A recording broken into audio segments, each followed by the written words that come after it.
So welcome to our Step Up session today. We're here at kind of a gloomy, cold day in Michigan. I don't know how the weather is everywhere else, but thank you to everybody who was everyone who did brave to come out to be here, because it was a good day to stay in. It's 82. It's 82 in Florida. Oh, be careful, because you might have a bunch of people coming down to visit. Yeah. Yeah, we were just talking about last-minute plane tickets. Right, exactly. Doesn't sound like a bad idea.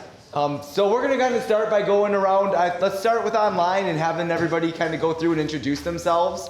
Tell a little bit about your story. Let us know if you have any questions that, or anything that you want the group to assess. Then after you guys all introduce yourself, we'll go through everybody that's here and do the same thing. So we can start with Steve in the corner there. Hi, my name's Steve. Yes, Friday will be 1 month since I've had my first prosthetic, so everything's been going really well so far. The other day, 3 weeks in, the first day I did 21,000 steps, 7 miles the first week. Wow. Oh, nice. Yeah. Yeah. My foot doctor's not happy, but how much are you wearing how much are you wearing the prosthesis now? I mean, they told me when I first got it, an hour a day, but I wore it literally the next day. The second day, I put it on when I woke up at 6 o'clock in the morning, wore it till 10 o'clock at night. And I had no issues. Well, you remember the advice we gave you. You did get lucky. I stand by what we said.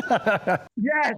I know, I understand. The doctor's like, you're like, they don't even know how I did it. Like, most, like even the doctor's shocked. I mean, the first week, I think I did 55 miles and almost 189,000 steps. Well, good for you. Yeah. I'm glad to hear it's going so well. So how's the physical therapy situation going? We were talking about that last time. That's not another story. I haven't done 1 day of physical therapy yet. I know no one wants to hear that, but I pretty much did my own stuff. I'm doing videos and stuff. I do and I understand you should do it, but I've not done 1 day of physical therapy yet. So you defy all the odds. Right. And I mean, there's a such thing as outliers, right? I mean, there are people that can do just like you're doing, but you would also probably agree that that's not necessarily advice that you'd give to the next person. No, I would never tell them. No, I would say do physical therapy, OT, PT, don't be like me. I mean, he sounds like me. He sounds like me. Yeah. Don't be like me. Like me, but hey, I was just one of the lucky ones. Yeah. Well, good. I'm glad things are working out really well. So I was anxious to hear from you since you had just gotten the leg last time and to see where you were at. So is my buddy there today? He's not here today. He's staying home with his grandma, and he didn't want to come out in the cold. It's warm, right? He don't want the cold. Yeah. Right. Yeah. Exactly. He'll be here next time. So he's helping put up Christmas decorations, or I should say, he's making messes while everybody else is putting up Christmas decorations. So. All right, Bill. Who do we have there in the middle on the top? Cheryl. Okay, hi Cheryl. Cheryl from Florida. Cheryl from Florida. From Orlando, Florida, and I am 21 years. I'm a below the knee amputee, and believe it or not, it started from a simple slip and fall on ice and turned into my worst nightmare, and ended up osteomyelitis, and they had to take it. Okay. So what's your experience been like on the prosthesis, and are you doing all the things you want to do, or do you feel like you've had to give up some things because of the amputation? Oh, I've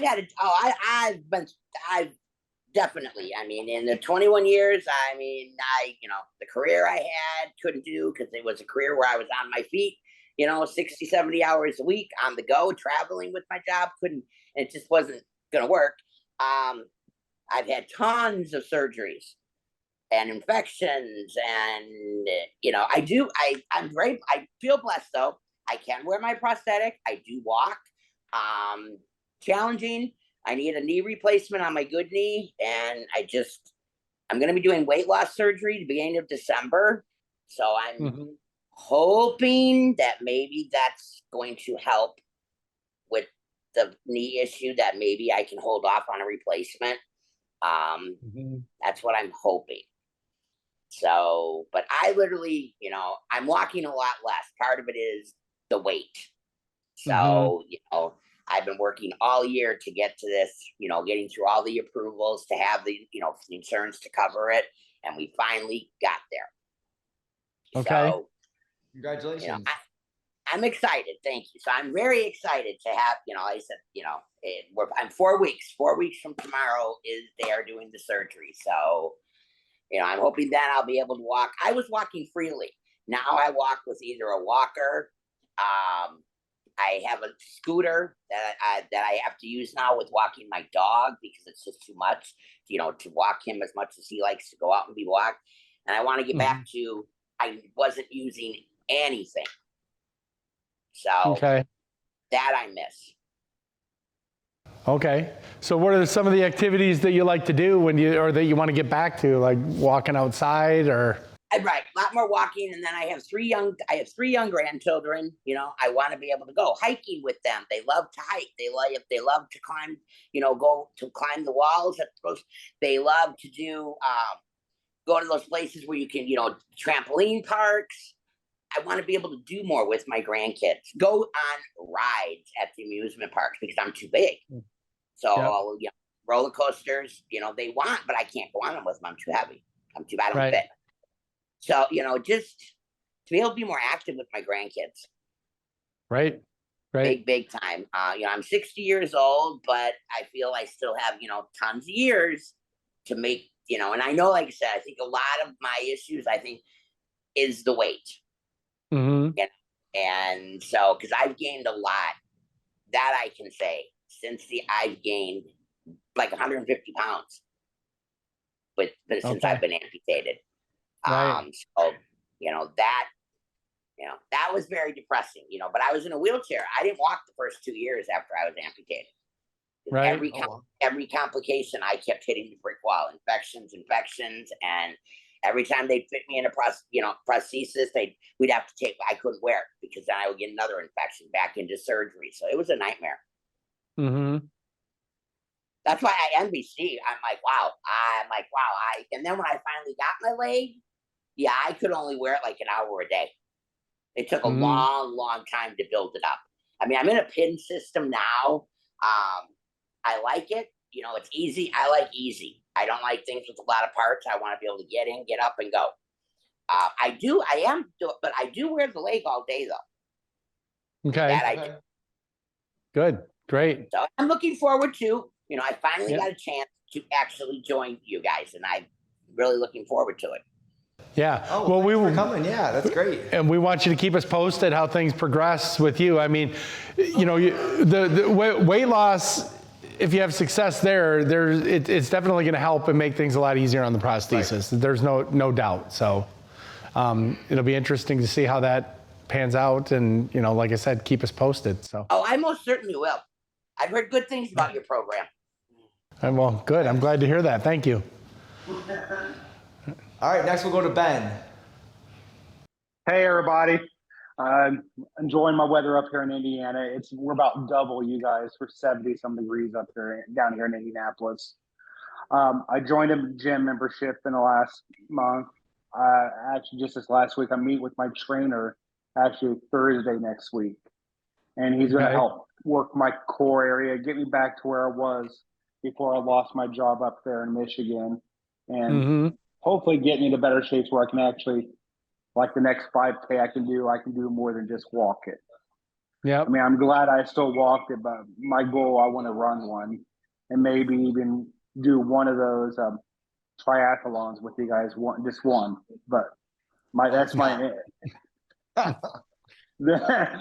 of my end goals. I mean, like it's going to have to be over a year because I've lost a lot of ground since I lost my job. But I definitely want to get into shape to just say, my leg didn't hold me back from doing a triathlon. And I definitely want to be able to run a full 5K without walking eventually. Well, if you were to start training now, you could do one in July or August. Right. So Right. But That's why when I meet with the trainer next Thursday, he's gonna get me back in my right shape of mind and get me on a good regimen to get my core into better shape and get into a better fit. Cause like, so you remember when we talked about the 5K and how we did that and before we got into the running, and I don't know how meticulous you were with doing the core exercises, but the same thing when I did the first triathlon, before I even attempted to run, which I think the first time was in March, and I started in January. Like January, February, March was all just core weightlifting, strength training. So, I mean, that's, like I said, if you did that for... And then if you, yep, exactly. And I just wanted to kind of reiterate and give ourselves a little plug that all of the stuff that we did last winter and through the spring to prepare for that, it's all still online. So all those banks of exercises, that whole program to kind of do the 3 months of strength training and then do the 3 months of kind of transitioning to be able to run is still on our website and through our YouTube channel. So all that stuff. So I mean, our trainer is fantastic, but I mean, I use a trainer. I know it's expensive, right? Trainers are not cheap. Right. So to be able to go to a trainer more than 1 day a week, that starts to hit hard. So trainers are good because they can kind of give you tips on how you're doing things and all that, refocus things. But if you want to do the extra so that you can be ready, that all those exercises are still on the website. Yeah, you'll want to be working out minimum of three, at least 5 days, really 3 to 5 days a week. Right. But the nice side, and we didn't get into this stuff because we were talking about training for a 5K, is, and Ben, you know somewhat about this, and I don't know how hard you trained on the bike, but when you incorporate the cycling and the swimming into that, which we weren't doing with that, what I love about those are zero impact. So the running, you can only do so much of, especially in the early stages, because we got to build our body up to tolerate the impact. But I don't know what your gym membership is, but if you have access to a pool, swimming is great. I mean, swimming. Any of those cross-training activities, right? Anything that's not running, that doesn't have that impact, that you can get your heart rate up, that you can work on the cardiovascular stuff, that has huge benefits later on when you're ready to transition to running. Because you really want to minimize really not do any running at this point, but really start to incorporate the cycling and the swimming in, because those don't have the impact while you're doing the strength training in the core. Because that way, by the time you get into running, your body's ready for that, and then that also helps you develop your endurance and that type of stuff. So, but I mean, you know how to get a hold of me, so give me a call if you want to talk more seriously. And I would say to you too, if you're starting to get into exercising more frequently, like how's your socket fitting? It can't be great. Very poorly. I mean, the first couple hours in the morning are a lot of pain because, I mean, I was 240 when you guys fit this for me leg, and I'm ashamed to say I'm over 300 now. I mean, it's a very improper fitting socket. I don't go above like a shim all day long. And I kind of know that, and I know that we talked about you've got your reasons and whatever, but you need to give me a call because we'll see you in Lansing like we talked about. We got to start to, because you're going to be limited in a very large fashion until you get the prosthesis fitting right. So. Okay, I'll get a hold of you. Okay, but I'm glad to hear that you're getting, because I know you weren't happy with where you were at, so it sounds like you're getting things on track and moving towards the direction where you want to go. Yes, very much so. Great, I'm glad to hear that. Cool. All right, well, as always, it's good to hear from you, Ben, but I'm assuming you'll be getting in touch, so. Yeah, all right, thank you. All right. Hi, Debbie. Hi. Okay. I did a little over a year ago, right BKA due to Charco. It was a choice. It took me about a year to make the choice. And I've been very inactive for a long time because of the Charco foot. And in the past month or so, I've been getting more active. This is my second time with you guys. So I appreciate what you're doing. And that's just really my goal is to get more active and build strength back up, lose weight, and be able to walk as much as half as much as Steven. Yeah, half as that. Right. I think Steve would run circles around me. I don't know. I'd be happy. I don't wear a prosthesis. I'd be happy if I could keep half of what Steven's doing right now. Steve's got a lot of energy, so. Right. Maybe maybe Steve wants to do a triathlon with me and Ben. I was joking with my foot doctor the other day. I was like, I want to do like the New York Marathon or something. But the problem is I can't get a running blade. My insurance won't cover none of that. Well, yeah. Well, there are some national initiatives, Steve, that are working on that very thing. And I know New Jersey's not one of the states that's on deck right now, but stay tuned. I mean, I think our goal is called 28 for 28. And by the 2028 Paralympics, we want to have at least 28 states that have passed legislation that all insurance companies have to cover this stuff, have to cover things that are for recreation and for exercise. And we're at 5 states. We've already done it in 5 states. So, yeah, I heard Arizona or somebody. I knew somebody that said they live in Arizona and Arizona covers it or something. New Mexico. Oh, New Mexico? Okay. Yep. Real close though. Yeah. So, and then Arkansas. So maybe it was one of the kind of a combination of those two.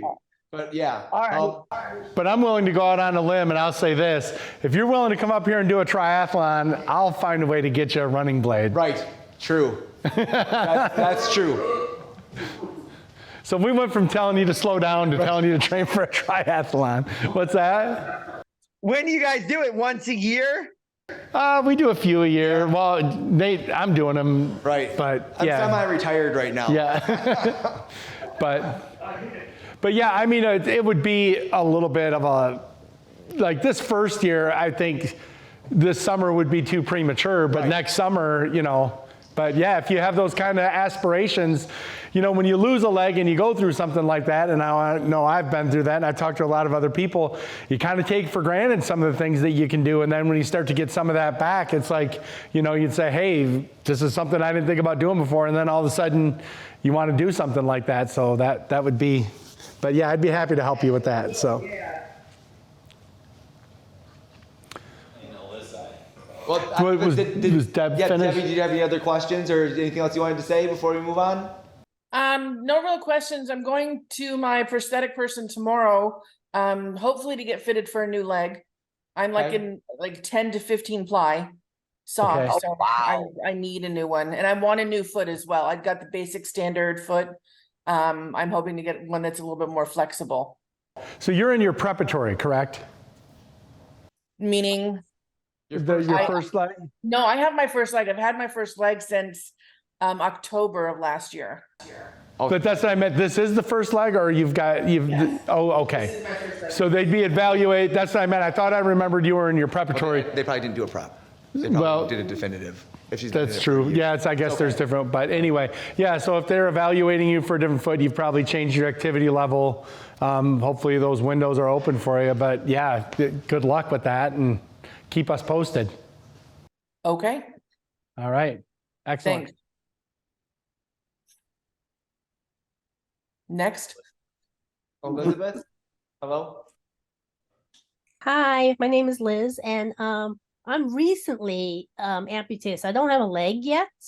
Okay. But anyway, so over the summer I was walking home, and at the crosswalk I was walking across the street, and there was this truck pulling a boat, like a pickup truck, making a left turn and hit me and ran over my foot. So that's how I lost my foot. Okay. Below the knee, left foot, left leg. However, I don't know. I don't know my technology. I mean, You're good. Terminology. Yeah. Well, that's right. Or Yep. yeah. So you'd say like a left BKA or left below the knee, or sometimes you might hear the term transtibial. That's more like the medical term for the level of amputation. So those are all things that you'll hear. Yes. So right now I'm just in the ace bandage wrapped up in my stump. That's where I am right now. So you said the accident was in the summer? Yes. And now, did they not do the amputation right away? Were they trying to save the leg? And you probably, I don't know. Yeah. So how recent was the surgery? Or the amputation, I should say? September 29th. Okay, so you're probably getting close. Is that Yeah, my right, next or- appointment is November 28th. So hopefully, I don't know what happens next, but hopefully something happens next. Have you talked to a prosthetist yet, or have you only talked to surgeons? Only surgeons so far. Okay. So you might want to request next time you go to see the surgeon, say that you might like to meet, or ask them if they have any recommendations or plans for you. Because a lot of times if a surgeon is working with a prosthetics company, they would have them intervene right away. But start to get some ideas, because what we would want is, right now you're kind of in this, while you're healing, it stinks, right? When you get the leg, you can start to work on it, and you're just, luckily you found us, but you want information. And when you can find a good prosthetics company to work with you, that can be a good resource of information. There's things like shaping your residual limb and things like that that they can be doing to help get you ready so that when your leg is healed. So, and maybe the surgeon hasn't thought of that, right? Their number one job is making sure they do a good amputation and that you get healed. If you ask them if they have any recommendations, that would probably get them thinking along those lines and maybe get you, to where you're in front of a prosthetics company, which would. Lord, I mean, the other thing is that, you do have the freedom to choose where you get your prosthesis. So you can do your, you can reach out on your own. If you don't want to wait until the end of this month to talk to the surgeons and hopefully, True. You can pick up, go onto Google and, type in prosthetics near me and, make a few phone calls and feel some people out. And it's not a bad time right now to do some interviewing and find out where you feel like is a place that is going to take good care of you and, cares about how you do and all those things. So those are things that you do have the capacity to do right now. Okay. Well, I am an HMO. It's called Kaiser. I'm out in California. So I don't know if they have to do everything in-house or if they're going to, I don't know. But I can call. But those are things that if you called the place and you said this is the insurance, they'll know if they accept your insurance or not. Okay. Yep. Yeah, there are prosthetics facilities. They're either going to be in the network with your HMO. So that's even a little bit more work you have to do, because you got to find out who you can work with and then narrow that list down to the people like who do I want to work with. And it's not a bad idea. Like Nate said, interview them. Go in there. I have people all the time. They come in and they want to meet with me and see how do we do things in our facility. And that can be a nice educational experience for you as well. And I mean, obviously you're ambitious because you found us and you're looking for information, and that was why I mentioned those things. So, how old are you? 58. Okay. So aside from the trauma to the foot from the truck accident, were there any other injuries, or would you say since the amputation now you're relatively healthy? I'm relatively healthy. I'm just anxious to get up and get going because I was active. I mean, I'm not an athlete, but I was very active before this. Exactly. Yeah. Most people aren't, or they wouldn't even. We don't think about a lot of things. We just had 2 feet. We walked around. We did the stuff. But then, going in the garden, they don't really understand or think about what the demands are. But maybe you like to go for long walks and walk in a 5K. That's not something everybody does every day. But some people, can walk a lot of miles. Or even just walk to the store instead of drive. Or there's so many things biking, that we do, right? Certain things that people wouldn't think are athletic activities are things that a lot of, unfortunately, Americans just don't do regularly enough. So if you had an active lifestyle, and the reason I ask the questions about your health is that means if your circulation's good and you have no other limitations, you should expect a good recovery and getting back to doing the things that you want to do. I don't know how long your limb length is, but those are all factors that I'd say things are looking pretty well for you. So. Okay. All right. Thanks. Yep. Yeah. I don't know if anyone here do we have the microphone, Bill, or maybe somebody has anything that they might want to say with, she's going to be getting a new prosthetic limb about how to prepare for that experience. Do you have some words, Dave? Just from my experience, I don't know what the insurance is going to allow you to have as far as a limb, but when you talk to the people you go to, tell them what kind of activities you want to do. Mention that. Like if you want to swim, see if you can get something that will be able to go in the water with and all that. That's all. Just, because you're going to get your first prosthetic, you want to make sure that you get what you want. Well, and that they're listening to what your needs are, so that they're really custom making somebody that's tailored to you and your lifestyle, and not just maybe what they might be putting together. So let them know. Can I get a leg that goes in the water if that's what you want to do, or, you know, I'm going to want to run in the future. Is that what you're going to want to do? You know, let them know that. I don't know what the insurance will pay for, but, you know, you can at least try and mention to them, and maybe they'll cover it. So that's all I just want to mention to you. That's all. Hey, can you hear me? Sure can. Hi there. Hey, how are you guys? Good. Good. I am 42. I live in North Carolina, and I, much like Elizabeth, am brand new. My husband and I were in a motorcycle accident on September 29th, which I noticed you said that was your surgery date too. And I suffered an amputation in the accident of my left, what was below the knee, and then a right broken ankle. So I'm non-weight bearing all around for now. And then I was airlifted to the hospital where they then took it above the knee. So just to kind of give it, you know, I guess a fighting chance and for when I am ready for my prosthetic. But right now I'm cleared with surgery for that. But I just started outpatient PT for my ankle. So, because I have some screws and pins and plates and all that good stuff in there. So got to get that, you know, squared away before I can even think about trying to walk. So, but I do have an appointment on Monday, the 13th, with the first of many companies for the prosthetic and just kind of the process of all of that. And so I guess we'll kind of see where it goes from there. Where I live, there are several companies, and this one in particular was not really mentioned by many folks, which I've found to be kind of odd. So I'm probably a little more leery of them maybe than I should be.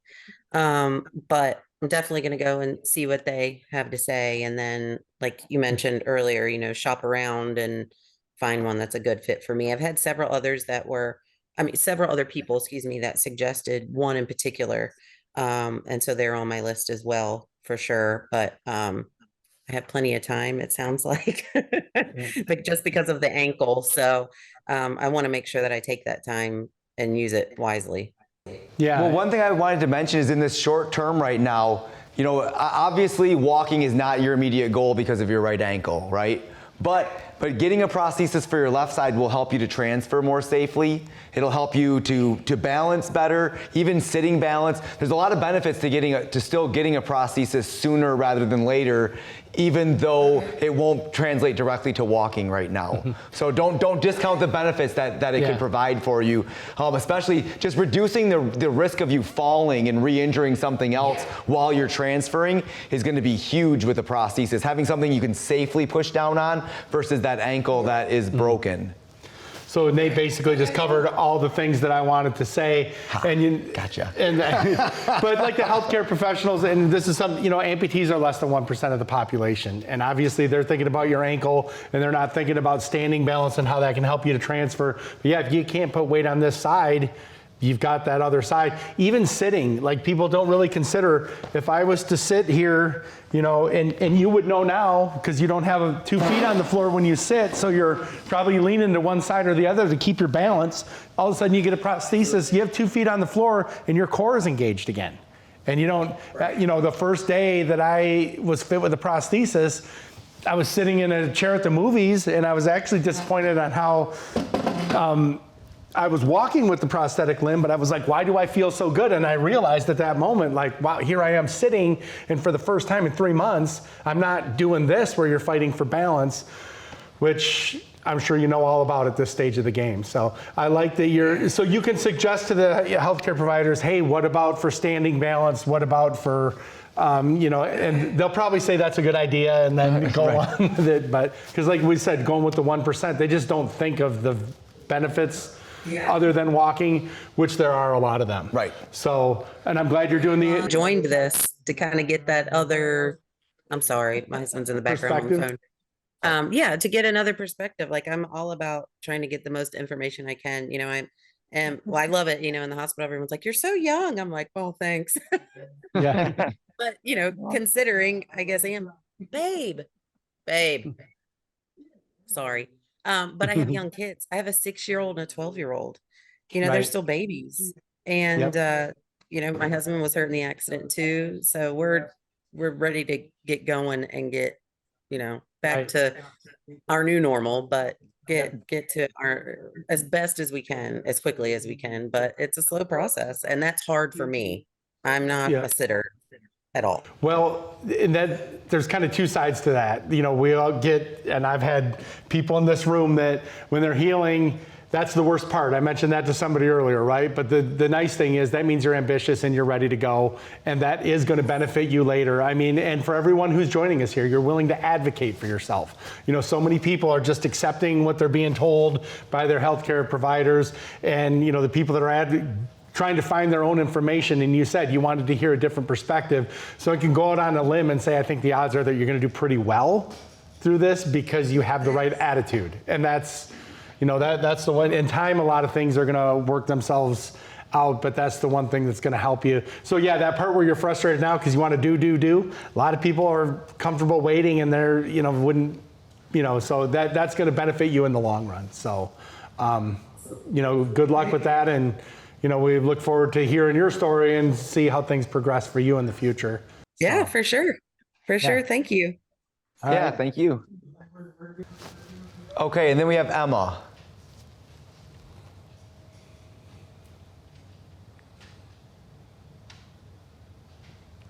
Emma. Hi, Emma. Hi, it's actually Joni. My daughter's name is there. Hi, Joni. Gotcha.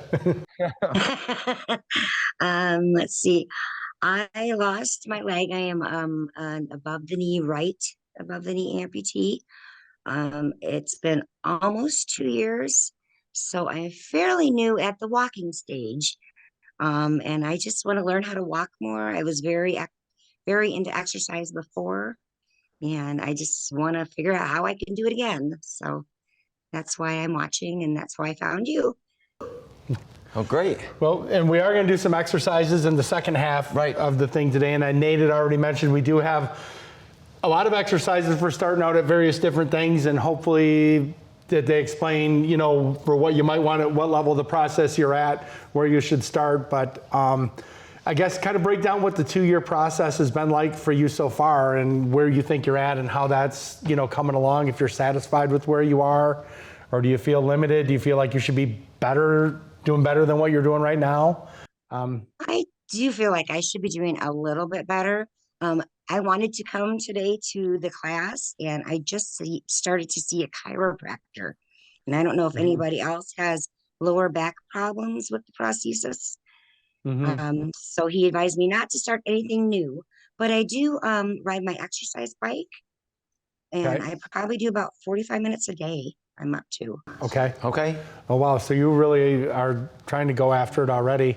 And then the nice thing I like about the biking, that was one of the first activities that I really started doing shortly after I lost my leg. Like I mentioned to Steve, triathlon like this summer might be a little too soon because your limb is still conditioning to its environment. But the cycling, you know, you don't have that impact on your limb, but you can still work with your endurance and that type of thing. So are you still using an assistive device to ambulate?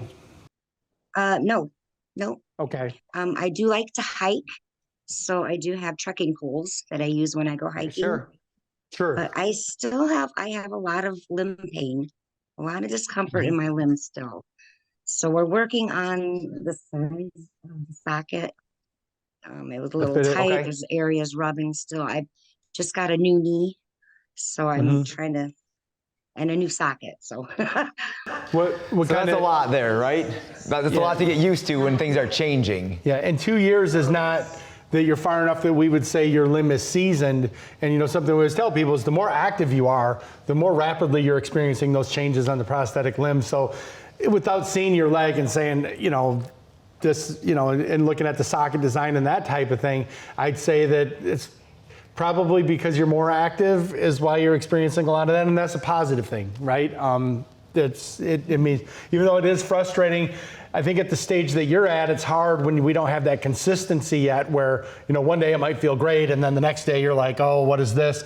But that will come once your limb stabilizes a little bit more, and then you can go out and do your high impact activities and that type of thing, and just kind of know that you can count on getting the same consistency from that prosthesis on a day in, day out basis. But 2 years, you're still pretty new experience for you. So hopefully that's what you can look forward to in the future. Yeah, I hope so. Yeah, we always tell people that, hey, that is coming, but that's just part of what the early stages are. That is one of the more frustrating parts of being in the first two years and getting going is not so much you think the hard work is going to be the learning to walk, but it's the frustration of the inconsistencies that we get, and then wondering, gee, is this going to be this way forever, or is this really going to change? So. Right. So it's getting better slowly, but Yep. Yeah. Yep. We should always say the good. Go ahead. Oh, no, I was so glad to have found you guys and the exercise programs, and that's just exciting for me. So and just to meet other amputees or listen to them as well. So great. Well, so Emma, you said you were thinking about coming. Are you from Michigan? Yes, I'm from Linden, Michigan. Oh, okay, great. Yes. Great. Well, we appreciate you. We appreciate you coming. And like, obviously, when we have these in the future, we'd really look forward to having you come in.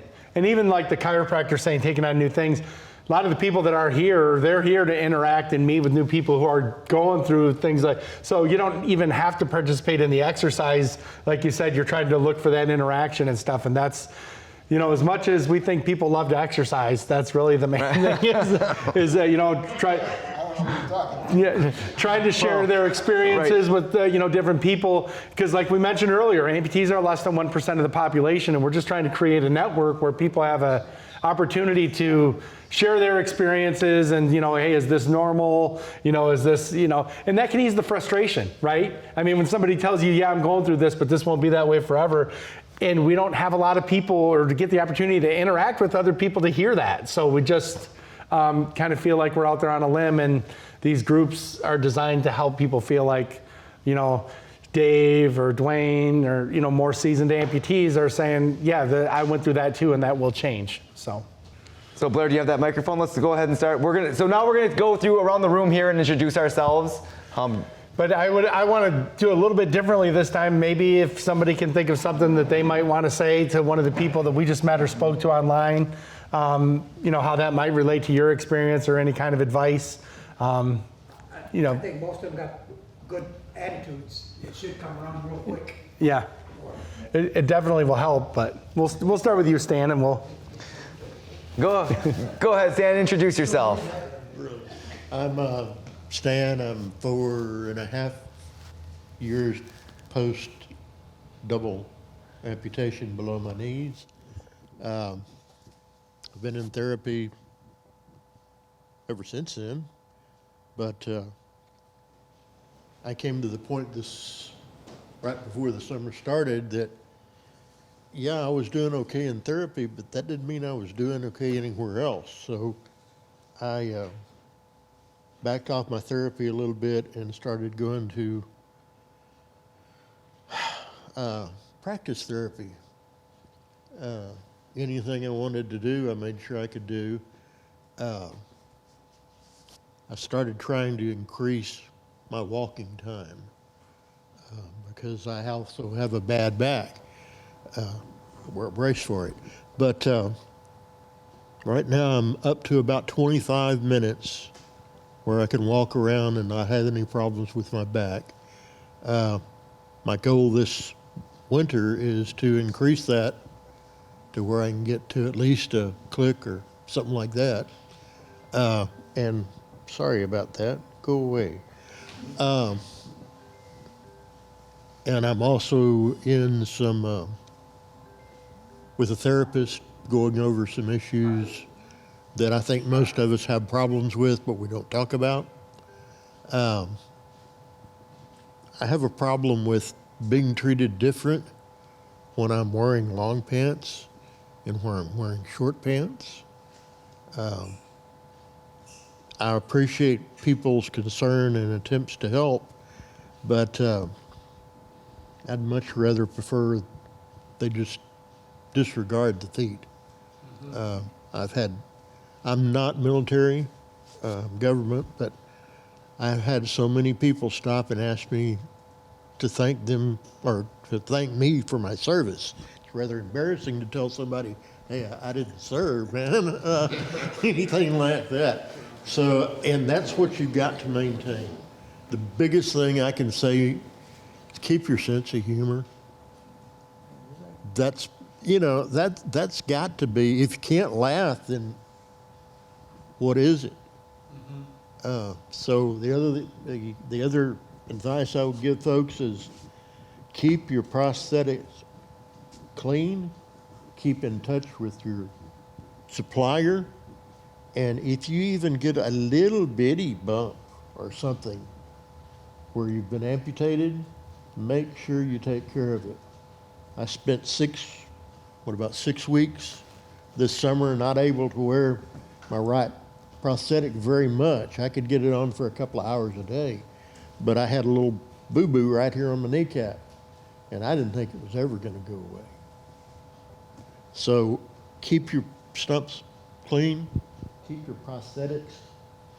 I once told one of my suppliers, my leg is hurting, and I don't know whether it's just something I've got to learn to live with or something that can be corrected. And his reply was, there ain't nothing you have to live with. If you've got a problem with your prosthetics, then you need to be talking to your prosthetics.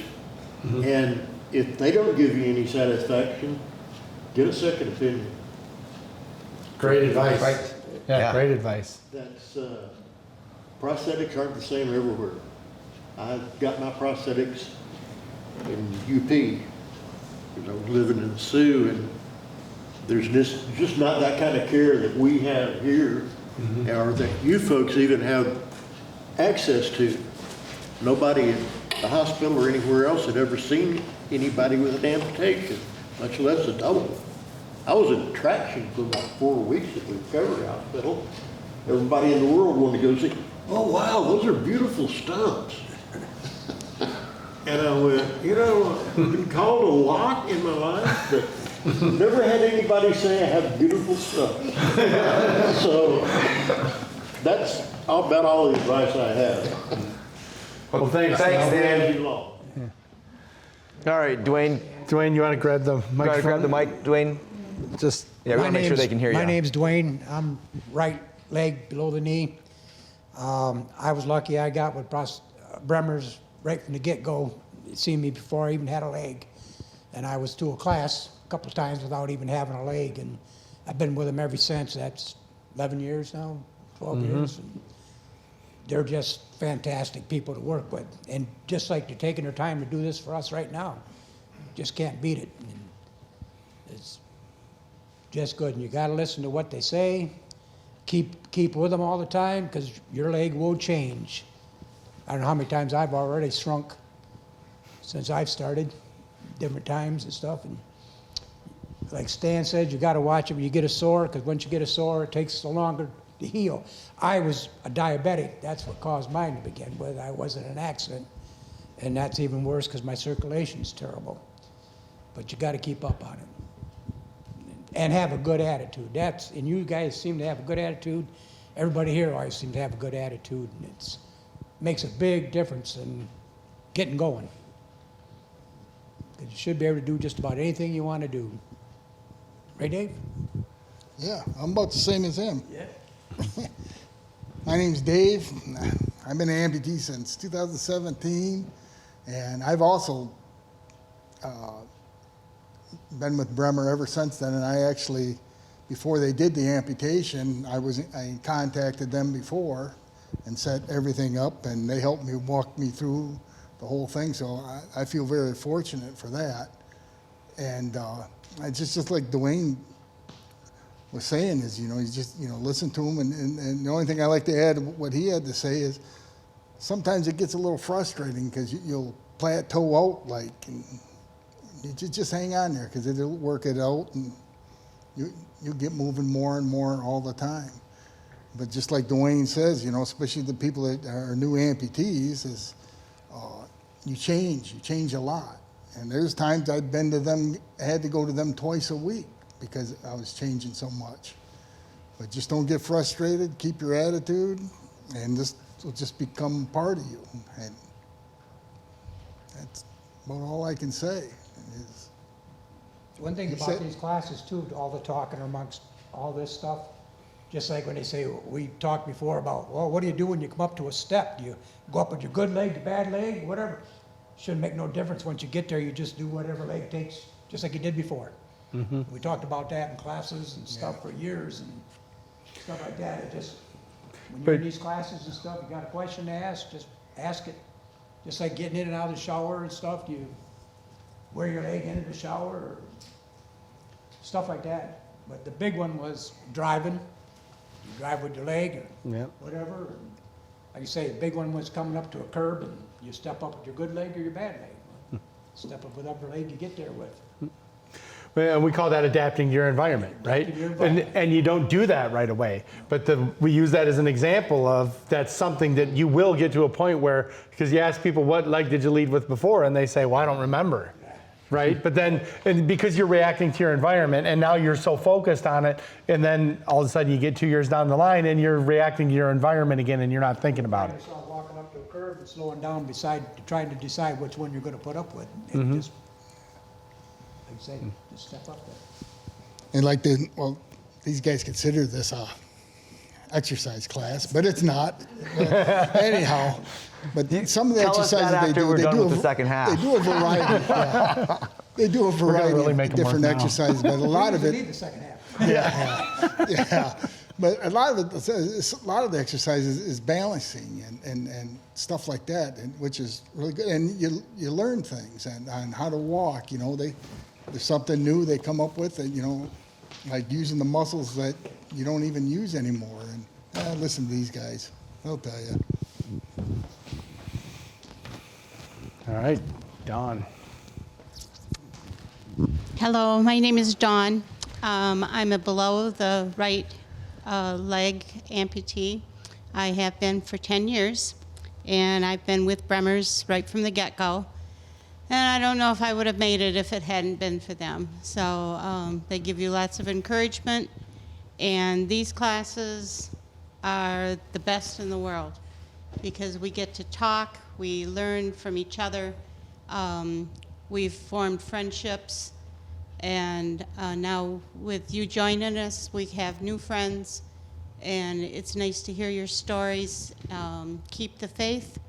It gets better every day, and lots of changes, but it still gets better every day, and join us every time that you can.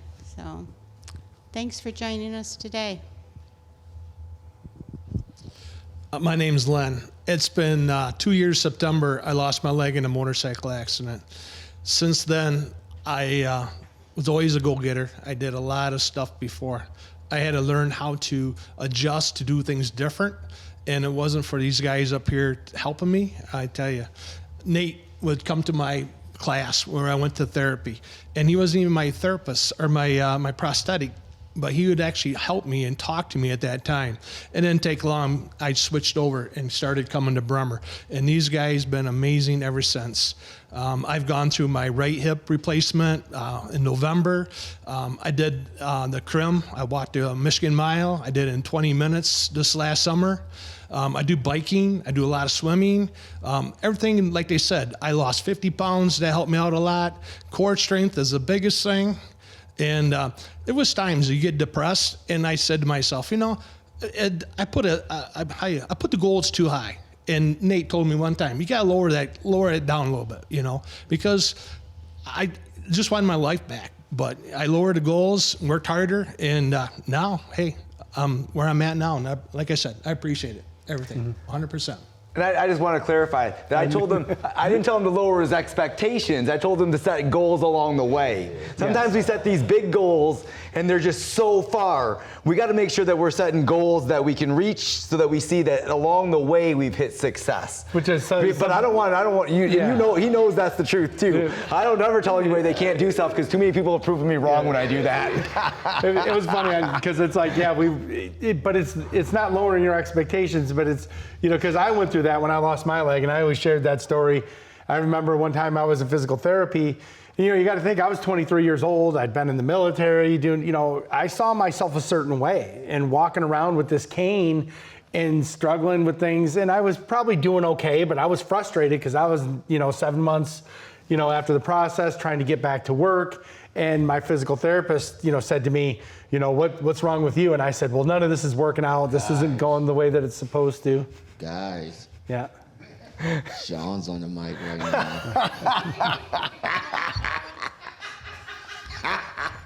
How everybody doing? I'm Sean. I'm an amputee this year, April the 13th to 24th, the 23rd, or 23rd of this year, whatever it is. I have my moments, but I come to Bremer like I live here because I'm here, 4 times a week, Tammy, and, you know, but it get rough sometimes, but I'm a go-getter.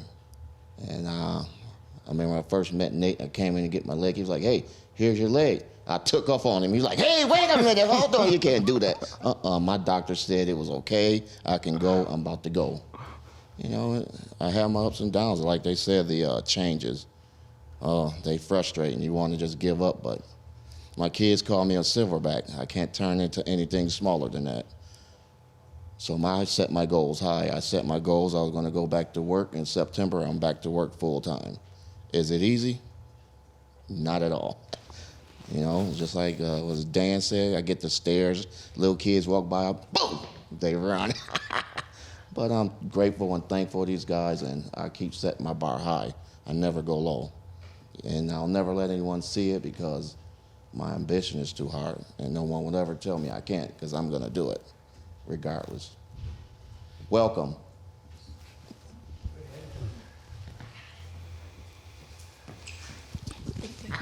All right. So I think we're going to take a little break unless there's anybody online that wants to follow up with anything. Have any follow-up questions or anything? We're going to take like a maybe 5 or maybe 10-minute break. Maybe 10. And then we're going to come back and we're going to do some moving here. So there's going to be some stuff, even if you're not in your prosthesis. A lot of the core stuff, we're going to show you how to adapt it to where you can do it sitting down in a chair. So hopefully it's something that everybody can participate in. And then we're going to, we'll be right back. All right. Hey, everybody. Welcome back from break. So we're going to do some exercises we promised. Dave said it's not an exercise class. Dave said it's not an exercise class, so he challenged us. Yeah. And what did we say about... So front and center. No. So we're going to start with a little warm-up here. So if everybody can kind of stand up. Come on, we're exercising now. This is the part where it gets real. It gets real. So... I brought a note from my wife. Wait, she wrote us a note already. Yeah, she wrote us a note before she gave you that one. Don't listen to anything he says. Right. Yeah. So, these guys have been here. If you can kind of circle behind the chair, it's good. This part's not for balance yet. We're going to be doing some balance exercises, but even the balance exercises, having a hand down on something is not a bad idea. Yeah, so if you have a chair or something you can use to help assist yourself. Right. So we're going to start just by warming up. So we're going to march in place for a little bit. Should I use the chair as a demo or just do it? So we're just kind of kicking with some high knees here, getting our legs moving. Get them high. Again, if we don't feel like we can have very good balance on the prosthetic side, especially, put a hand on that chair. Imagine don't worry about that. If your hands were at waist level, try to get your knees up to about waist level. There's nothing that's a competition about this. We want to get this good quality movement here. And then now we're going to reestablish our balance, and we're going to do these things that we kind of call butt kickers. So we're going to bring our legs high up behind us. Obviously, somebody with an above-the-knee prosthesis is only going to be able to do that on one side in terms of getting your getting your quads, but I still want you, even on that prosthetic side, to pick it up and pull back. There you go. There's not much stretch there though. So we're gonna do a few more of these here. And then we're gonna come out and we're gonna go wide. What are these called? Well, I don't know if they have a name, but we call them cowboys. Well, we're from Michigan, so. Right, we don't really know what cowboys are Kid too Rocket, much. I want to be a Yeah, right. cowboy, baby.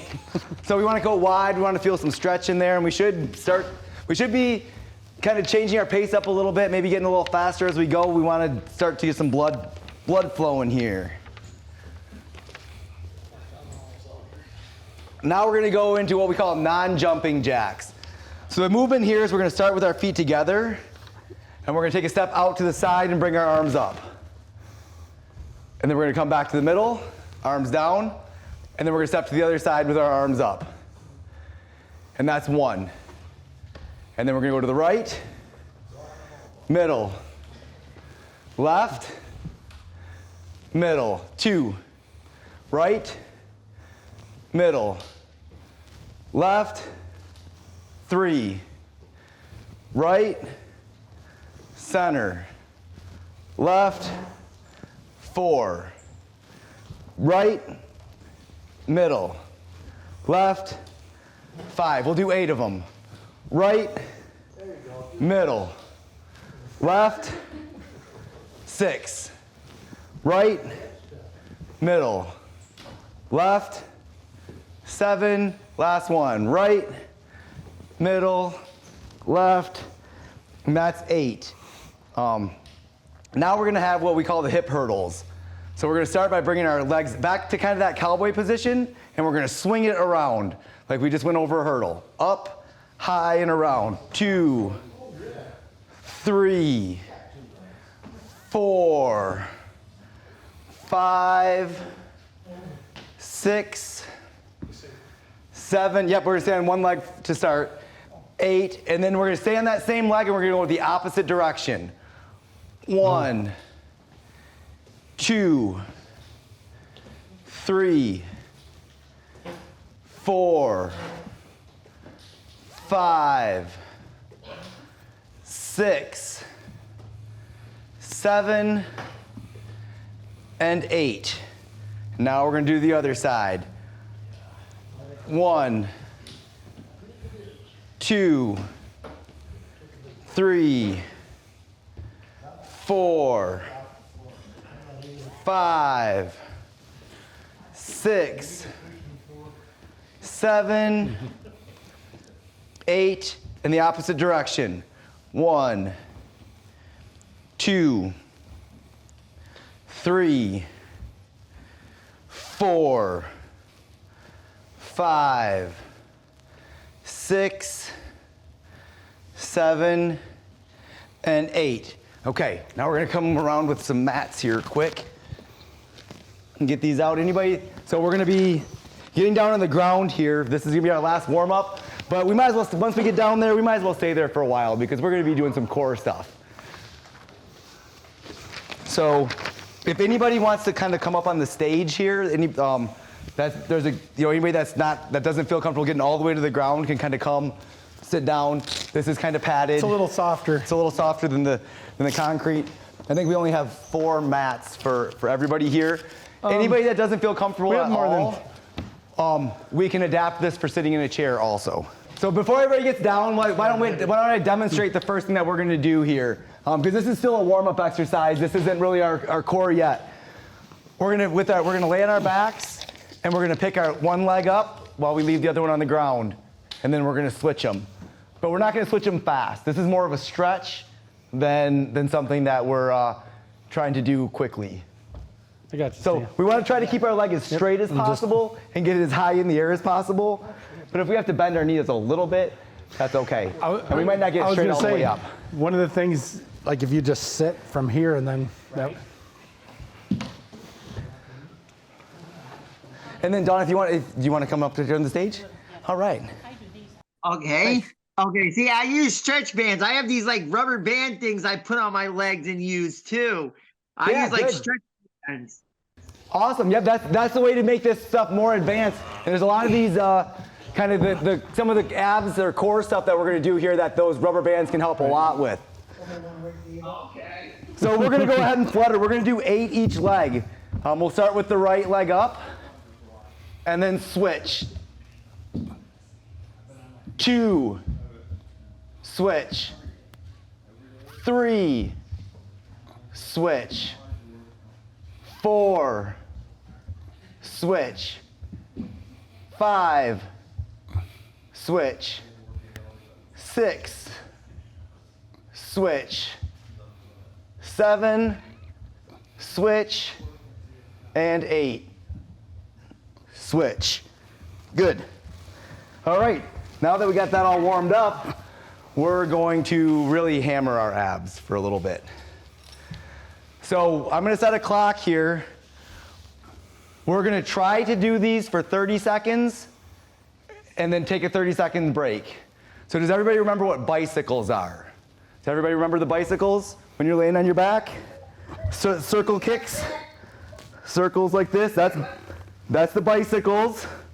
So that we're just demonstrating still. The next one is Superman banana. Abby can show you. You guys all remember Superman banana? So bananas are like this. Supermans, we roll over. Superman flies. And then we go back to banana. The next one is penguins. Penguins, these ones are really hard. So our feet are up off the ground and we're shifting side to side. And don't feel bad if you have a hard time. Don't feel bad if you have a hard time on any of these. Yeah.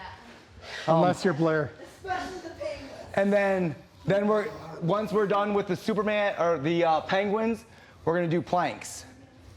So planks are either a push-up position like this, or we can be down on our elbows. There's really not much difference in which way you are. It's a comfort issue. Some people think their elbows start to get sore after like this for a while. Some people think this is hard to balance. It's just up to whatever your preference is. So we're gonna do this, then we're gonna take a couple-minute break, and then we're gonna go through them all again. So let me set my clock here. We're gonna go for 30 seconds here. So we're gonna start with bicycles. Go.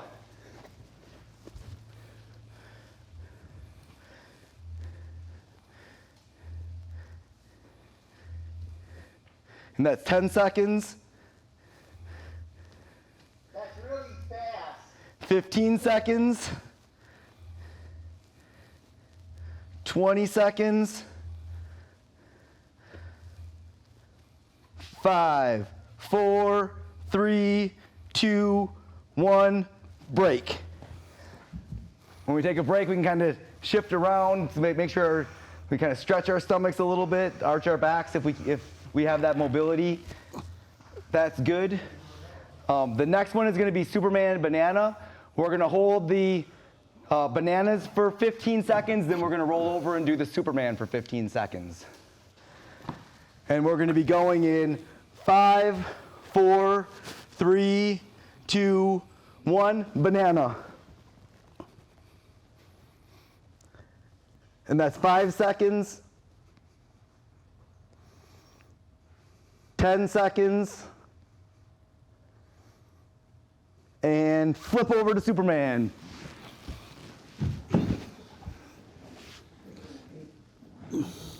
With 5 seconds, 10 seconds, 15, 20, stop. We were supposed to go for 15, we all did extra.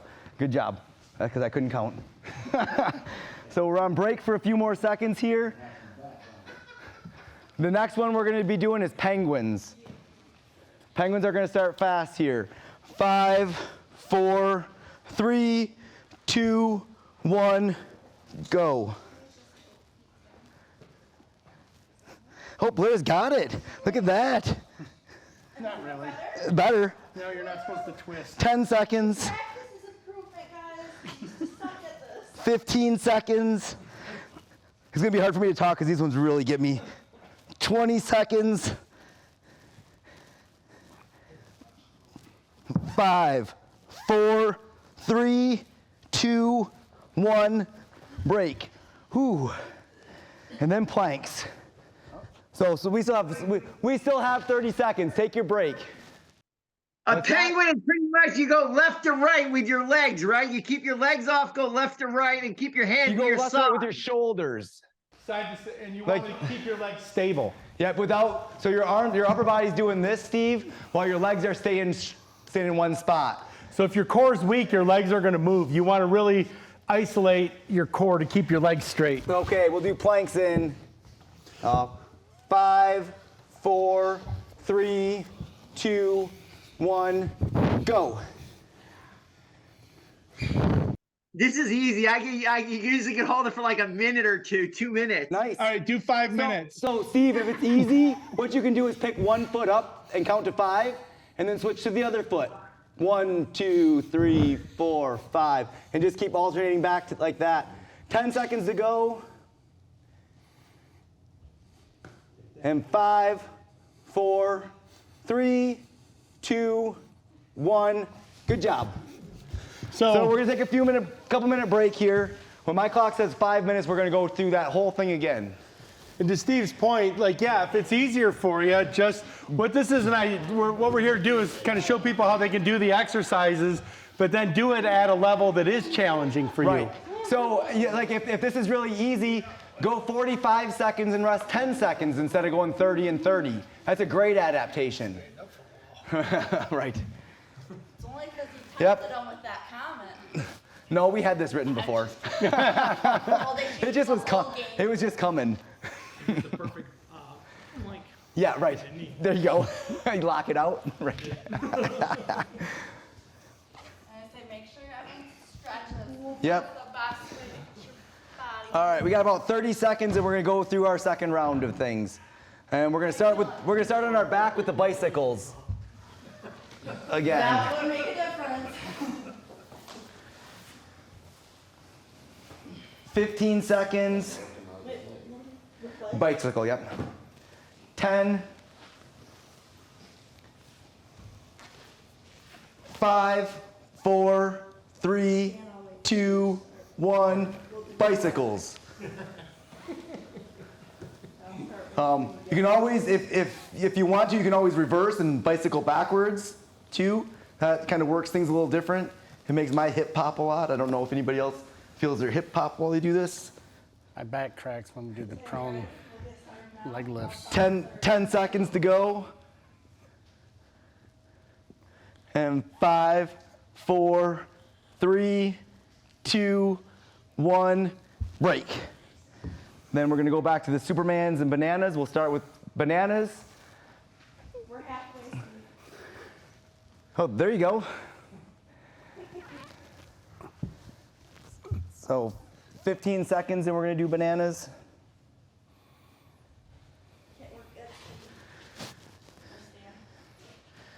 And we're gonna start in 5, 4, 3, 2, 1, banana.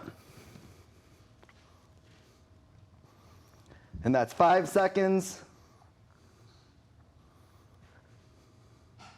10 seconds.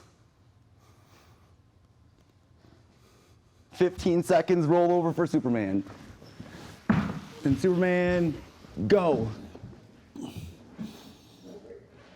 And that's 5 seconds. 10 seconds. And that's 15 seconds. Good. The next one's gonna be penguins. We got about 20 seconds before we start them.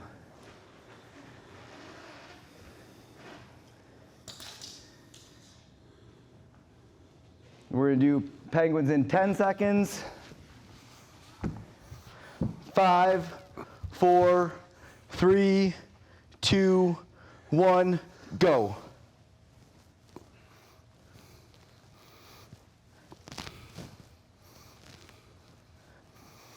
And that's 10 seconds.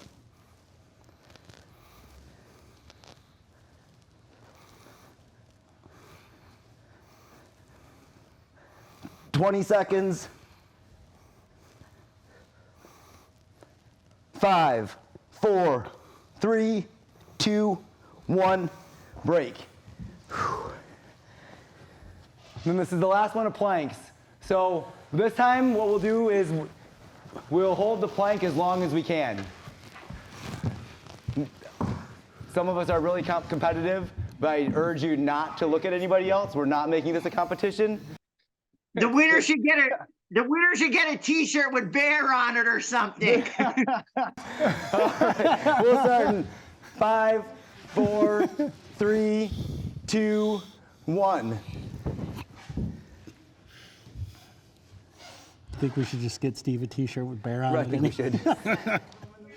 I was thinking about getting a picture of bear on my next leg or something. We can hook you up.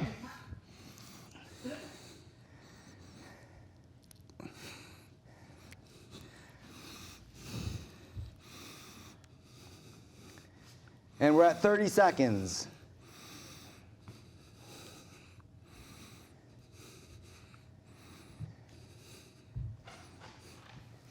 $40 seconds.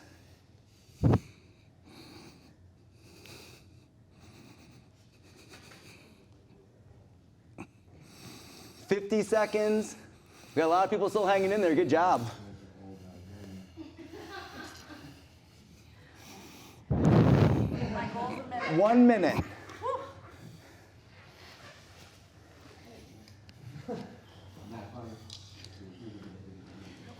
Are we the only ones left? 110.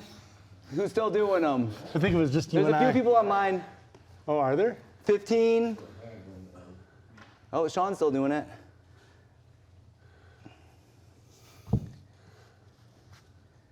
We'll stop. We'll call it at 2 minutes for everyone that can make it. It's a minute and a half. So who's got 30 seconds left in them? Steve does. Steve's still going. Nice job. You talked about the 5-minute thing. Right. Well, he was so confident. Minute He said winner 45. gets a shirt with bear on it. Right. Steve, if you can 10, 9, 8, 7, 6, 5, 4, 3, 2, 1. 2 minutes. Good job. Good job. All right, we're going to take a little bit of a break. Just kind of let things settle. Make sure you kind of arch your back a little bit. Make sure, everybody should be feeling some burning in their abs. Does anybody not feel burning in their abs? Elizabeth asked, what's the modification for planking with one leg? So, right.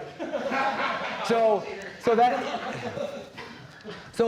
Liz, the thing you would do is you can either come and you can either wrap that leg around, you'll wrap the leg with the amputation around the other one. Trying to center the other so foot. that you kind of have it like a tripod, or you can be on your knee on that side. But if you're on your knee on that side, you want to kind of minimize how much pressure you're putting through your knee. You want to just have it kind of touching for balance. Good question, thank you.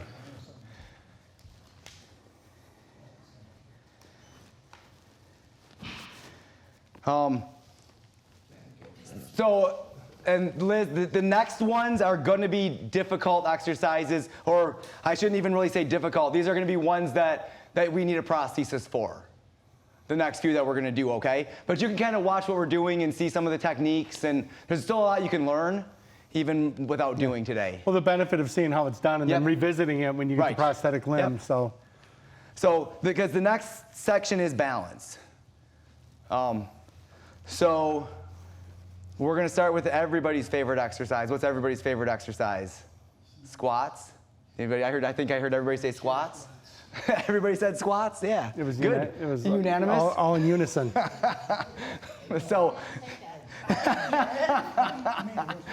you guys aren't mic'd, and this is all for show. Yeah. No one can hear you without the mic. Right, exactly. So we've talked a lot about squats and why they're so important, but You know, squats are not just important for our bodies, but they're important for our balance. Kind of as in that position as we're shifting our knees over our toes and going down. Give me a hand on.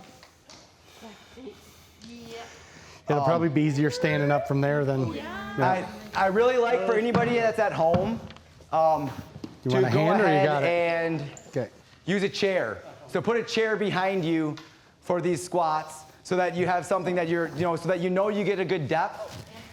We're not, and when you're squatting to the chair, we don't want you to sit down into the chair. We want you to kind of, if you have the ability, just go down until you feel the chair and then come back up. Weren't we supposed to do them on the Bosa balls or the foam? Well, we can, and that's what I was gonna, but this is where we're starting. We're starting by just kind of demonstrating. So we're gonna have everybody do 10 squats, whether it's to a chair, whether it's without a chair.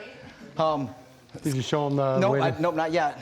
Scott's gonna kind of demonstrate a good position for somebody with a below the knee amputation to do.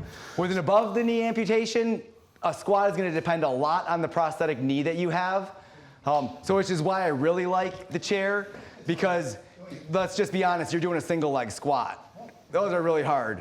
With the prosthetic knee is not going to assist you on the way back up at all. So, I mean, both of you guys should be able to just kind of come down with the knees that you have until you find that chair. And what you want to do is you want to kind of think about arms out in front into a kind of a nose over toes position. There you go, Sean.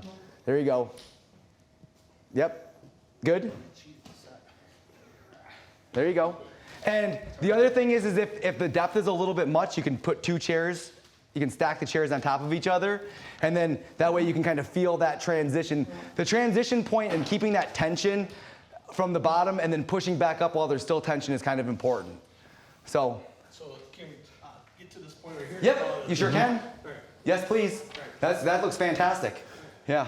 So if you're wearing a below the knee prosthesis, when you go down, you know, you're going to get to the point where the heel's off the ground, you're driving all your weight on the front of that socket, and that can be uncomfortable. So what we teach people to do is if you turn the toes out like this, kind of in a position, you see how I've got my feet here, and then when you go down, you could see how the weight is still distributed evenly in the socket, and the main thing is that foot's flat on the floor.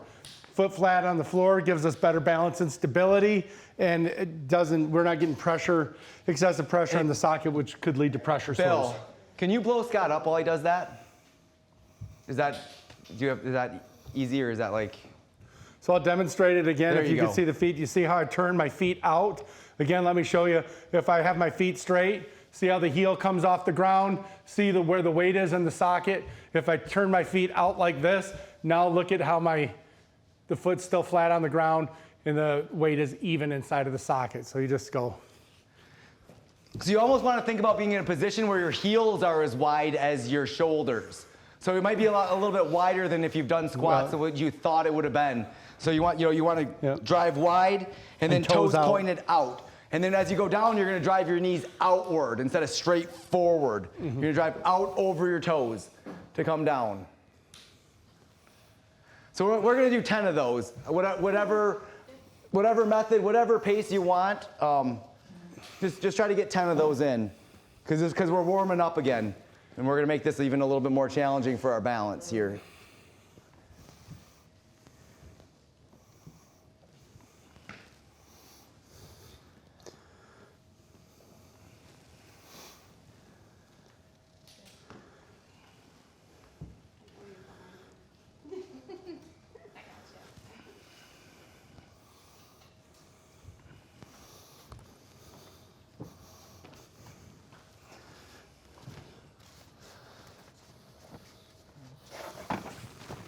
Good. So now we're gonna do 10 more, but Scott's gonna pass out the foam mats. So we're gonna have you stand on a foam mat. If you wanna challenge yourself a little bit more, you can have 2. The idea is the ground's a little more unstable, so we're gonna have to. Do these grip? Good. How do these grip? You want 2? 1 or 2? We'll do 1. Don, you want 2 or 1? 2. Okay. They're slippery too. Everybody can. So yeah, if you could be careful getting up, Oh, we maybe got 3 left. stand up and then put them down.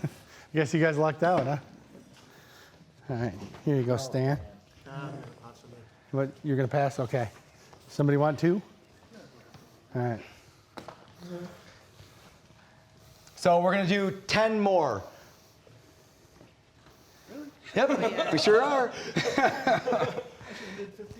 Right. Well, that's what you get for not following directions, right? Yeah. Right. Well, you. Getting to go anytime, right? Yep.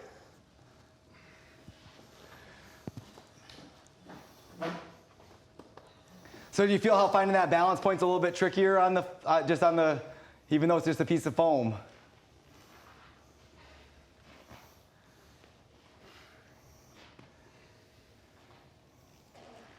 I think the hardest part is getting your knee to bend. Right. I see bouncing on it. Right. Tendency to open it up.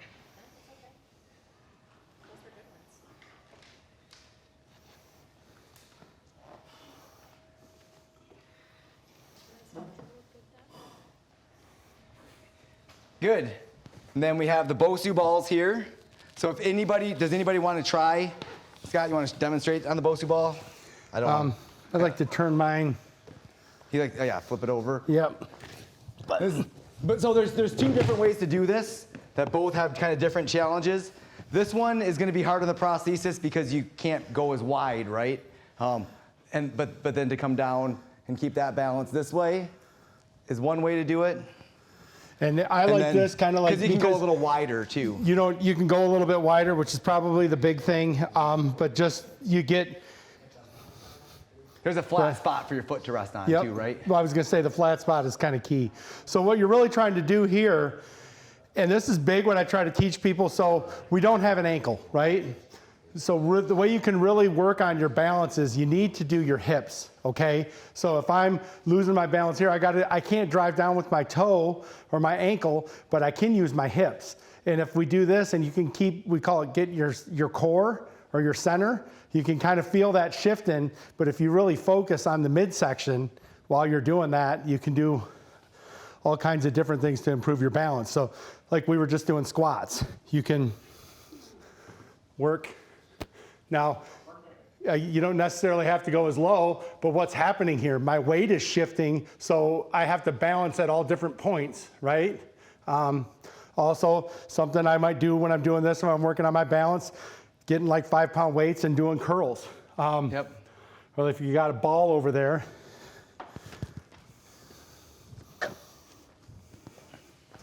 we kind of just, so like that's another exercise we'll get to later, but yeah, you can kind of weight shift with the ball, do these types of things, or do the different, go over your head.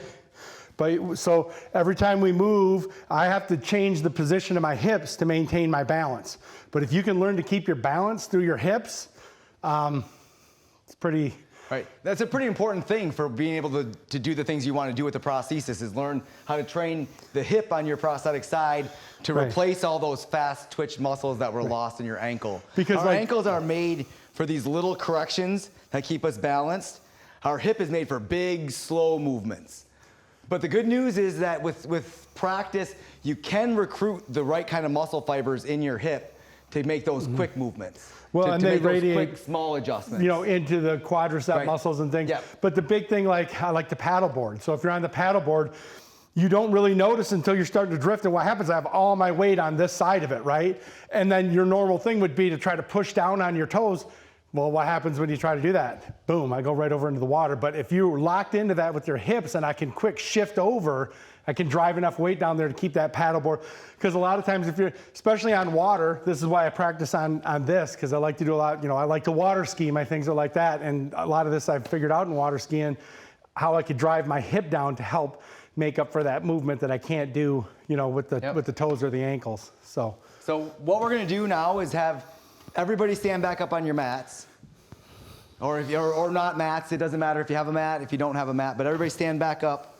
And we got the ball here, and what we're gonna do is, so Dawn's gonna start with the ball. She's gonna take it out. She's gonna make a big circle around. She's gonna go from one side to the next, and then she's gonna throw it. She's gonna toss it across. So you're gonna bring it out. That's the fun part. Make a big circle. and then you're gonna go to the left and to the right, and then you're gonna toss it across. He's gonna catch it, he's gonna put it out, he's gonna make a big circle.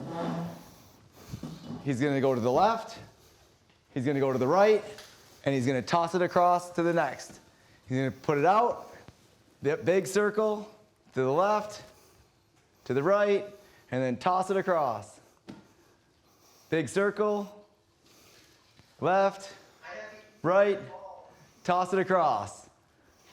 Big circle, left, right, toss it across. Don.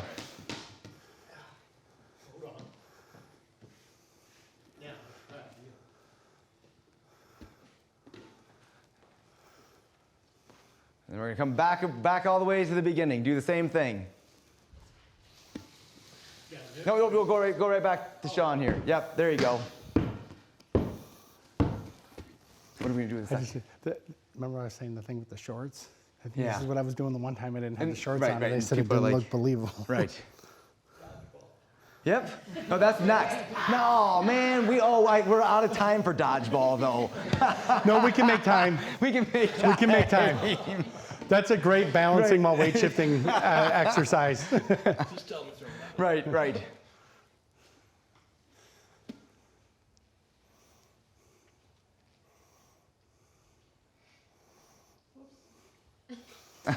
Can you guys feel that center of balance though, like I'm talking about? Do you feel how you kind of shift? So this time I want you to do it. We're gonna do it one more time down and back, but this time when you do it, I want you to bring yourself not just with your arms. I want you to shift your weight all the way over onto your legs. It's to as far as you feel comfortable. So I want the circle to be big with your whole body. Does somebody want to try the Bosa ball? And then the right, and then You the wanna left. try it? So Okay. we're really getting ourselves outside, to the very edge of our comfort zone, not outside of our comfort zone, to the edge of it. So big circle, good. And then to the left, reach over, to the right, reach way over, and then toss it. And then a big circle, there you go. Kind of feel your weight shift from one leg to the other. And then to the left, and to the right, and then back. Big circle. Good.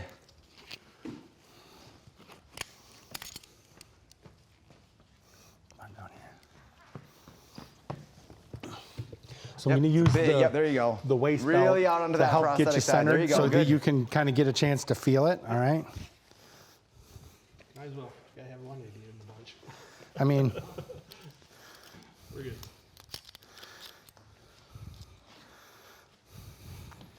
But can I just use a chair to get up on it? Yeah, of course. no, that's all right. So let's get you, well, if you come, Yep, you know where you want it. Sorry about that.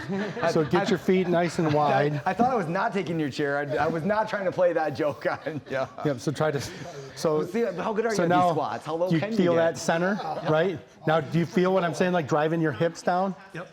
Can you, it should feel like everything is right there, right? Yep. And you can, when it starts to shift, good. Mid ball. Does somebody want to hold his,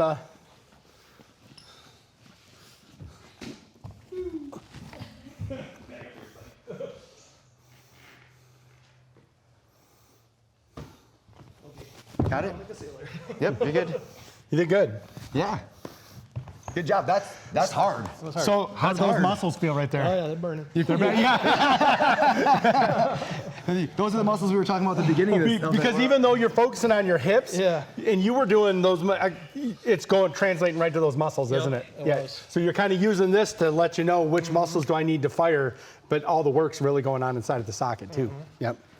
All right. Good. All right, guys. Well, I think we're probably going to do a little bit of a group activity. We'll get back into the circle and play a little catch here. But before we do that, I'd like to just find out if there's anybody that's online that has any follow-up what do you guys questions think about of the exercises that we exercises? did. Getting everybody's feedback here, and then kind of let everybody know what the short-term plans for going forward are going to be. So first off, thanks everybody for sticking in there and participating and putting in the work today, especially our people online. It's got to be pretty challenging to do these exercises, when you're not actually here. Yeah. So thanks for sticking with us and doing them. Any questions or anything about what we did today? Yeah, Bill, are they on? Well, yeah, I'm still here, but I usually do that exercise. I usually exercise 4 times a week, like every other day or almost every day. I try to get an hour of exercise in every day. Great. Yeah, fantastic. So thank you guys. You're more than welcome to stay on. Nobody's kicking you off, but this is going to be really hard for you to participate because we're going to get in a group and kick the ball around. So guys, that's have a your happy segue to make a big Thanksgiving. circle. And tell Bear I said happy Thanksgiving. Yeah, happy I will, Thanksgiving Steve. to you all. Happy Yes. Thanksgiving. Next month. Happy holidays. Yeah, you too. Yeah, you'll see us before Christmas. We'll be doing an Ask Me Anything.